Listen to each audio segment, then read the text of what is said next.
An influential piece titled "Growing Like China" appeared in the American Economic Review in 2011. One of its authors, Zheng Song of the Chinese University of Hong Kong, made an effort to explain the nation's unique pattern and pace of development. A number of publications, including Innovating Like China, Investing Like China, and Internationalizing Like China, mirrored the title and the reasoning. This year, however, China is not growing like the China we used to know at all. China's economic growth is expected to expand by only 4.4% this year, according to the International Monetary Fund, which is low by Chinese standards. Bloomberg Economics estimates growth of as little as 2% and projects that for the first time since 1976, the United States will grow more quickly than China. Banks, including Nomura, Morgan Stanley and UBS also predict that the economy would grow by less than 3% in 2022 as a result of the country's severe real estate slump and the government's zero-COVID policy, which mandates lockdowns in reaction to every virus outbreak. All of this is much less than the country's official goal of 5.5%. How did China go from being a role model for global economic growth to being viewed by many as a nation with a mountain of debt that, if it were to collapse, might have a devastating effect on the entire world? It's not unexpected that China is currently experiencing severe financial hardship, and more are certain to follow as the banking system begins to feel the effects of the property sector's problems. The Three Red Lines strategy to reduce the debt of real estate developers and stop speculation in real estate are directly responsible for the slowdown in the sector that began around a year ago. Instead, the strategy caused a domestic credit crisis and a severe decline in the real estate industry, which according to some estimates contributes more than a quarter of China's GDP. Another factor contributing to the crisis is the excessive foreign debt that resulted from funding ventures that the epidemic revealed to be less than financially successful. An enormous credit bubble that fueled China's expansion over the past 10 years is now shrinking and is weakening the country's economy.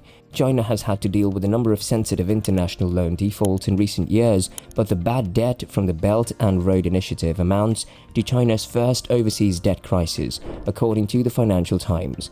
Business Basics, a financial forecasting and guidance YouTube channel, even went so far as to term it a $1 trillion fraud, claiming that China's banks are failing. Sri Lanka's historic first debt default in May of this year was a warning for the issues that are sure to befall China's key international lending initiative, the Belt and Road Initiative, in the months to come. The impact on banks. As borrowers struggle to make their loan payments, bad debts have been slowly increasing on bank books. Officially, there are about 1.5 trillion yuan worth of non-performing loans at China's commercial banks. For the first time since 2010, according to CNBC's reporting in July, China's holdings of US debt dropped below $1 trillion. However, other analysts claim that the amount of bad debt is actually up to 14 times larger, since lenders hide the real amount by using a number of tactics. This is the worst period of debt pressure since the start of the Belt and Road Initiative, said Matthew Menge, senior research analyst at Rhodium Group. The COVID-19 pandemic took existing problems and supercharged them. No one in the financial industry is feeling the strain more than small lenders, who account for roughly a quarter of total banking assets in the country. Analysts have cautioned that this could cause problems for millions of individual savers.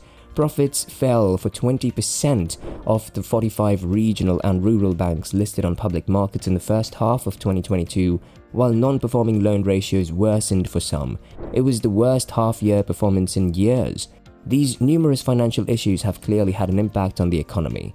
China's economy is already showing signs of weakness and, despite continued government infrastructure investment, risks falling short of already lowered real growth target of 5.5% for the year. Many attribute the economic downturn to Beijing's strict lockdowns and quarantines in response to COVID outbreaks. These undoubtedly had a part to play. However, the property crisis, although downplayed by both Beijing and the Western media, has had a more significant impact. People tend to reduce or stop their spending when they worry about the safety of their bank deposits. Lenders stop providing cash to potentially promising initiatives when they're concerned about the viability of business and individual borrowers. Projects halt when parties to business agreements worry about the viability of their partners. And as has become increasingly clear, all of this slows the wheel of commerce and progress. However, many experts are hoping that China would bounce out of all of this and once again save the day as the world's major economies see a slowdown in growth due to the high inflation that has been made worse by the conflict in Ukraine. If you want to watch more amazing videos about world economies, we suggest you subscribe to our channel and check out our videos. Thanks, and I'll see you in the next one.